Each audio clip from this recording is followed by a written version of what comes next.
Okay, then let's move forward to the next treatment step. We will talk about secondary settlers.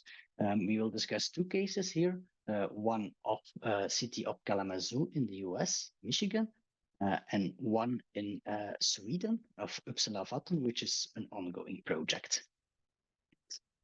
City of Kalamazoo, they were planning upgrades, and yeah, they were thinking of to how what should we do to optimize our design. If we spend this money, how can we spend it the best way that is possible?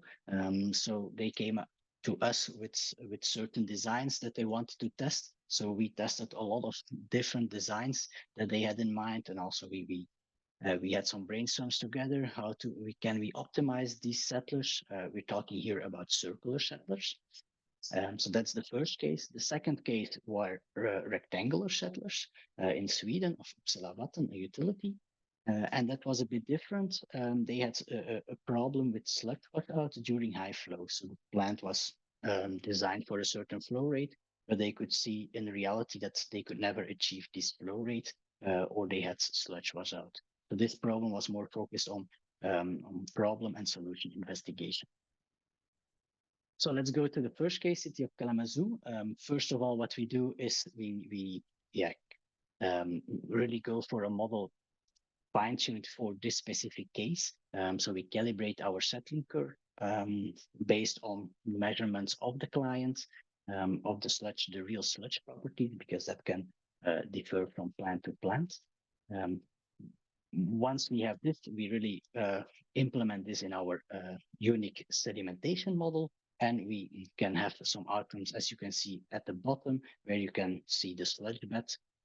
So you can see the sludge concentrations inside your tank, higher concentrations in the hopper, and a stable sludge bed.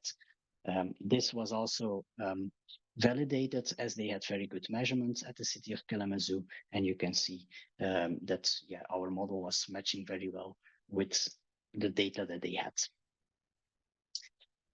After we had this done, we went to a lot of the design cases, different types of designs that we tested.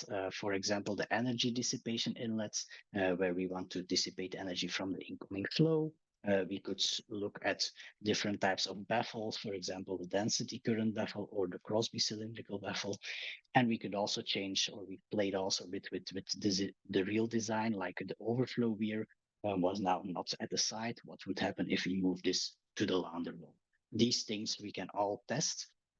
Some results, I will not show all the cases because we did a lot in this project. First, current design, you could see the sludge inside the tank, and in the red circle, you clearly see the impact of the incoming flow on the sludge bed. So there is a lot of disturbance of the sludge bed due to the incoming flow. So we tested different energy dissipation inlet systems to try to remove the energy and don't or have a stable sludge bed. For example, at the bottom, you can clearly see that you have now a very stable sludge bed, no impact anymore from the inlet. And that's in the end what you want.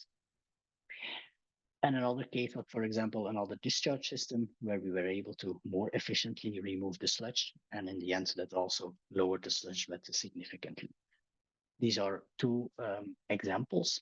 Then the last one is the other case, Uppsala Vatten in Sweden. So I will show you this slide, just one figure, because this is an ongoing project.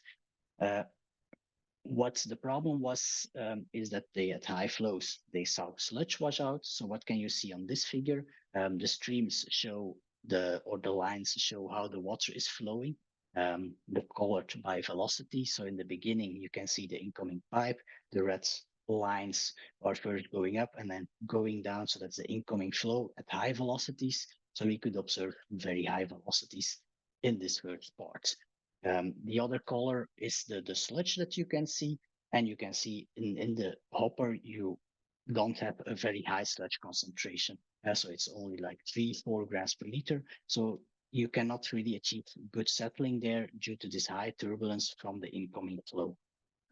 So what we're now trying to achieve is to improve this situation.